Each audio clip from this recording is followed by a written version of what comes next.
Good morning! Nga pala, ako ang inyong sales manager. So, ay magbibigay tayo ng tips kung paano maging isang magaling na ahente. Okay, 10 lang ito. So, makinig kayo. Back 2009. So, medyo matagal-tagal na yun eh. So, siguro nung araw, traditional way of selling pa. So, ngayon kasi medyo digital na. So, iba na yung approach natin pagdating sa pagbebenta. So, okay. So, bibigyan ako ngayon ng 10 tips. Ay silang ito. So, makinig ka. Kung gusto mong maging isang magaling na ahente, maaaring meron kang mapulot dito sa mga sasabihin ko sa'yo. So, number 1, mayroon kang kaalaman sa sasakyan. So, syempre, kapag marunong ka sa sasakyan or kaya naman ay through training, natuto ka and talagang nagustuhan mo yung pagbebenta ng kotse. So, dapat alamin mo para may paliwanag mo sa mga kliyente mo. Magitan nun, dahil nga alam ka sa sakyan, so mas madali mo silang mabebentahan. Okay. Number 2. So, kailangan magaling ka sa communications at negotiation skills. So, bakit? Pagdating sa communication skills, marunong kang makipag-usap sa customer at magaling ka sa negosasyon. So, number 2 yun. Okay. Dapat marunong ka sa mga deals. So, dapat ikaw mismo sa sarili mo, gumagawa ka ng deals. Ngayon, ano ba yung deals? So, paggawa ng deals, ayan yung mga tinatawag natin na financing option, cash option, or company bank options. Pwede yan. So, lahat yan is a kind of deal. Dapat mong malaman. Kaalaman mo sa financing options. So, sa financing option, dito mo mas mai-enjoy yung pagbebenta ng kotse. Kasi ito yung may challenge ba? So, bakit may challenge? Kasi kapag financing options, ka na maingay, dito kumikita yung mga ahente. Okay? So, bakit nila gusto yung financing option? Of course, syempre, mas malaki ang income. Hindi ko na sasabihin. At baka lahat ng nanonood ngayon, mag-ahente na kayo ha. Okay, number 5. Paggamit ng social media. So, bakit paggamit ng social media? Sa panahon ngayon, hindi na kagaya nung araw na lalakadin mo, pupuntahan mo isa-isa, bahay-bahay. Mas madali mo nang magagawa sa pamamagitan ng social media. So, ano nga po mga social media ang mga available sa atin ngayon dito sa Pilipinas? Nandiyan si Facebook, nandiyan si TikTok, nandiyan si YouTube. Ngayon, kung matyaga ka, masipag ka, may mga Instagram dyan, marami, and marami pa. May social media site, okay, marketplace, lahat.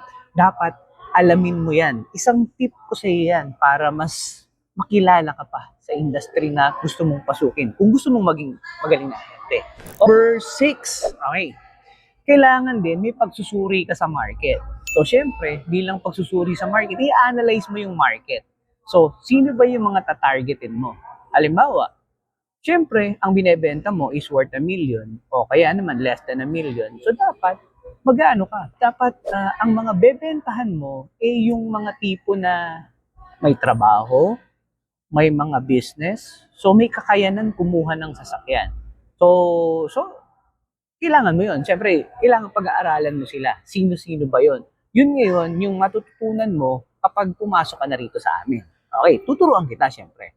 Pero sa ngayon, yan, idea pa lang kung sino yung mga dapat mong tinatarget. Okay. Number 7, pagsusuri sa pangangailangan ng customer. So, siyempre, bilang isang ahente, dapat kailangan mong malaman, kailangan mong tanungin sila, kailangan mong alamin o kailangan mo silang tanungin kung ano ba talagang kailangan nila. So, ba't ka mag-o-offer ng ganitong sasakyan? Ba't ka mag-o-offer ng ganitong sasakyan? Kung hindi naman nila kailangan. So, of course, ibibigay mo sa kanila yung tamang pangangailangan. Okay, nakuha mo.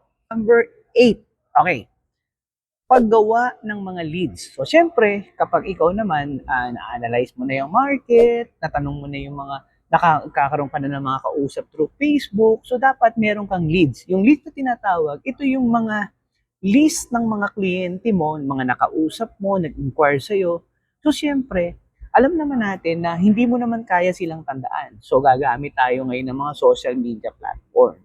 Gagamit tayo pwede tayong gumamit ng Google Sheet, pwede tayong gumamit ng Excel kung medyo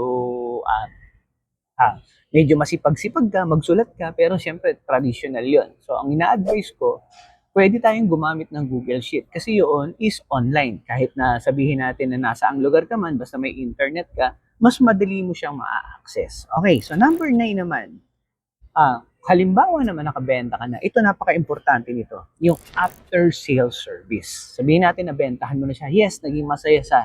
So, nakakuha siya ng sasakyan sa'yo, pero kung hindi mo naman din inalagaan yung customer mo at pinabayaan mo lang after mo mabentahan, wala rin po yun. So, hindi mo rin masasabi na yung mga customer mo is naging satisfied sa'yo.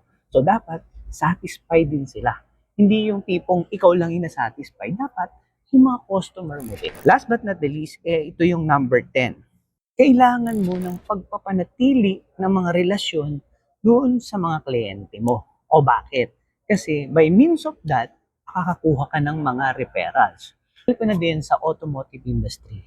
So, yung after sales, napaka-importante at saka yung at pagpapahalaga dun sa mga nabentahan mo. Hindi lang dun sa mga bebentahan mo. Siyempre, importante rin na dun sa mga nabentahan mo na is nandun ka pa rin para sa kanila.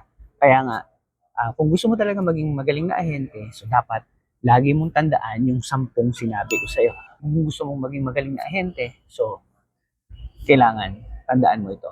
Hindi mo man makuha ito lahat, at least meron kang matandaan. So maraming salamat. I hope nakatulong ako sa inyo, sa mga aspiring agent dyan, gustong maging magaling na ahente. So I hope may natutunan ka.